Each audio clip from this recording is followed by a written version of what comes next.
నిజామాబాద్లో నిన్న జరిగినటువంటి అగ్ని ప్రమాదం సంబంధించి కూడా దీనికి సంబంధించిన ఫైర్ సిబ్బంది అలర్ట్ అయ్యారు. ఇమ్మీడియట్‌గా ఏదైతే వాళ్ళకి సమాచారం రాగానే సంఘటన స్థలానికి చేరుకొని కూడా చాలా మట్టుకు కూడా ప్రమాదాన్ని పెద్దది కాకుండా నివారించినటువంటి పరిస్థితి. మనతో మాట్లాడడానికి ఫైర్ ఆఫీసర్ నరసింహరావు గారు ఉన్నారు. మాట్లాడే ప్రయత్నం చేద్దాం. అన్న నమస్తే. నమస్తే. చెప్పండి, ఏంటి అసలు నిజామాబాద్లో చాలా రోజుల తర్వాత ఒక పెద్ద అంటే జనావాసాల మధ్య కూడా ఒక ఇల్లు దగ్ధమైన నేపథ్యంలో కూడా మీరు త్వరితగతిన వెళ్ళి కూడా వాళ్ళు సహకారం అందించారు. దానికి సంబంధించినటువంటి ఆ సంబంధించిన కాలనీ మాత్రం ఫైర్ డిపార్ట్మెంట్ వాళ్ళు చాలా తొందరగా వచ్చారని చెప్పి ఒక హర్షం అయితే వ్యక్తం చేస్తున్నారు. మరి ఏం జరిగింది, ఎంతవరకు నష్టం వాటిల్లింది, మీరు ఎట్లా సేవ్ చేయగలిగారు? ఫస్ట్ ఆఫ్ ఆల్ ఎస్టీవీ వారికి మా యొక్క అగ్నిమాపక శాఖ తరఫు నుంచి ధన్యవాదాలు.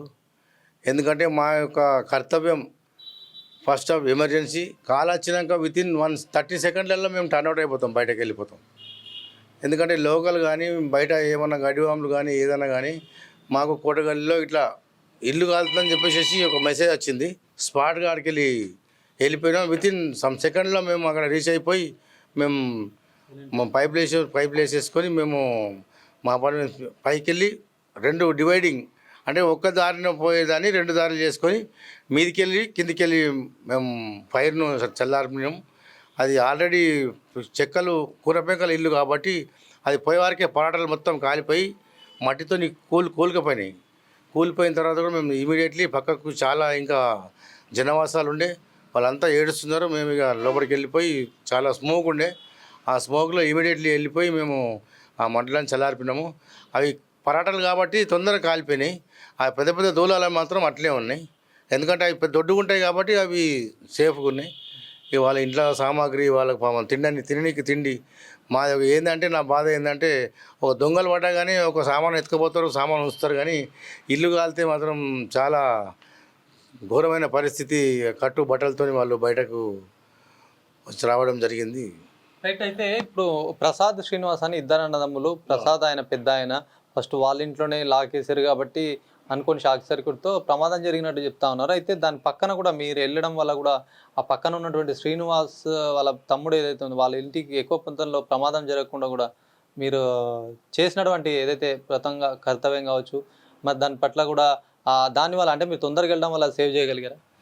అయితే మా యొక్క ఏమైందంటే కాలిపోయిన దాన్ని సేవ్ చేసుకుంటూ పక్కదాన్ని సేవ్ చేసుకుంటూ మా కర్తవ్యం. ఎందుకంటే ఇది కాలిపోయింది, ఆల్రెడీ బర్న్ అయిపోయింది కాబట్టి దాన్ని మనం ఇంకొక మేము 2 వేలు వేసుకున్నాం. 2 వేలు వేసుకొని డివైడింగ్ అంటారు దాన్ని, డివైడింగ్ బ్రీచింగ్.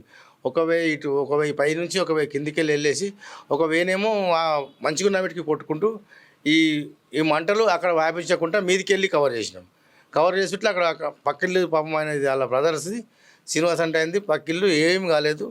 మేము దాని గురించి లోకల్ ఎమ్మెల్యే గారు కూడా వచ్చారు. ఆయన కూడా పాపం చాలా అప్రిషియేట్ చేసిండ్రు, చాలా మంచిగా పని చేశారని చెప్పారు. స్థానికులు కూడా చెప్పారు. మా పని అదే. ఓకే, ఎంతమంది టీం ఎంతమందితో వెళ్ళారు మీరు? మేము ఒక 6 మెంబర్స్ వెళ్ళినాం.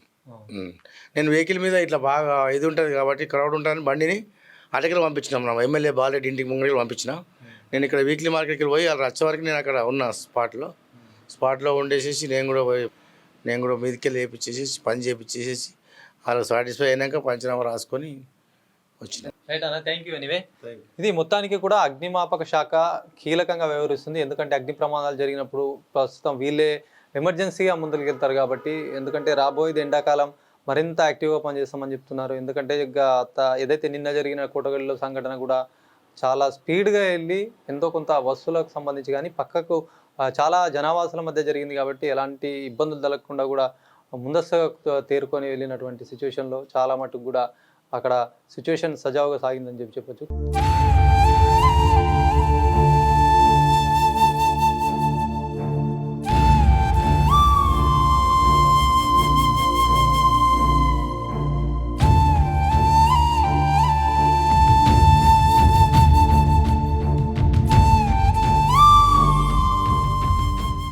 కాలనీ వాసులున్నారు, వాళ్ళ ఆవేదన విందాం. ఏదంటే జరిగినప్పుడు ఇక్కడ అగ్ని ప్రమాదం జరిగింది, మరి కాలనీ కూడా చాలా ఇరుకిరుకు ఉన్నటువంటి పరిస్థితి. ఇలాంటి సిచ్యువేషన్లో వాళ్ళ అప్పుడు ఆ సిచ్యువేషన్లో వాళ్ళు ఏమనుకున్నారో అడుగుదాం. అమ్మా చెప్పండి, ఇక్కడ జరిగిన అది చాలా గల్లీ కూడా చాలా చిన్నగా ఉంది. మరి మీరు ఏ ఇల్లమ్మా ఇక్కడ? ఇదే సార్ మా ఇల్లు, ఇదే సార్. ఇక్కడ నుండి ఇక్కడికి మాకు చాలా నిన్న నిజం చెప్తున్నాం సార్. అదే సిలిండర్ వేలే అంటే మా 4 కుటుంబాలు మొత్తం రోడ్డుపైకి వచ్చేటి సార్. ఈ గల్లీ మొత్తం మాకు సిలిండర్ వెళ్ళలేదు కాబట్టి మాకు వెంటనే మా దేవన్న, మా గల్లీలో కౌన్సిలర్ వీళ్ళందరూ తొందర అటాక్ అయినారు కాబట్టి మేము మెయిన్ ఆఫ్ చేసేసారు. సిలిండర్లు అన్నీ బయటకు తీసుకొచ్చిండ్రు. పేలుతుండే సార్, నిజంగా చెప్తున్నా. నీళ్ళలో ముంచిరు, ఫైర్ ఇంజన్ వాళ్ళు వచ్చారు కాబట్టి సేవ్ అయింది.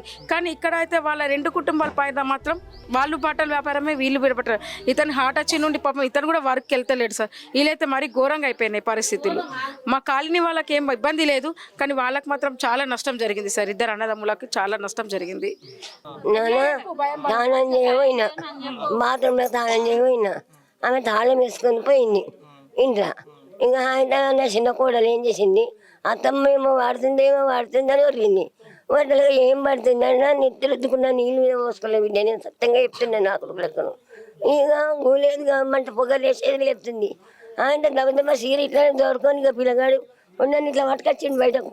ఈ కమరలో పిల్లగాడు బయట మొత్తం కట్టుకొని ఇట్లా కట్టుకొని ఆయన దగ్గర తోలుకుపోయి ఆయన దగ్గర కట్టించాడు కట్టుకోమని. ఇంక ఇంత అయ్యా ఇంత పోయి అమ్మకు మౌరిన రాయని కాల్మక్తనే పాయనే నూరుడికే సరిపోయినాయి.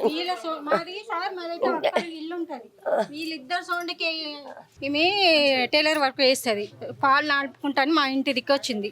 వీళ్ళిద్దరు సౌండ్కి ఇన్ని చెప్పగానే పాపం అక్కడ మగ్గు వారేసింది, వచ్చేసింది ఒక్క సెకండ్లని.